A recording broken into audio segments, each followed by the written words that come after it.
Guys, I'm sorry. Na manta. Ashe muna yi da Hausa ne? Da Allah idan wannan ne zuwanka na farko, ka danna mun alamar subscribing sannan ka danna alamar ƙararrawa don samun bidiyoyi na idan na ɗora. Wannan channel ɗin zan riƙa koya tutorial ne na Hausa amma na softwayoyi kamar irin su coreldraw, Photoshop amma duka da Hausa zan riƙa yi. Sannan zan riƙa yin tutorial na zanen gidaje da Revit da AutoCAD da Sketchup da dai sauransu kuma duka duk da Hausa zan iya yi zallan Hausa. Sannan zan riƙa ɗora muku yanda ake pencil portrait freehand sketch, ma'ana zane wanda za ka yi da hannunka da fensira da kayan aiki zan riƙa ɗora muku shi.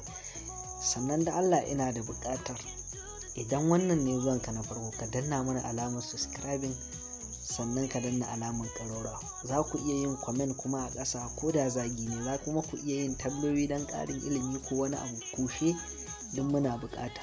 Gyara ma muna buƙata ga baki ɗaya don mu ƙaru da mu da ku baki ɗaya. Na gode sosai. Na Zero Artist. Ku shi subscribing, ku share sosai don Allah mun gode sosai.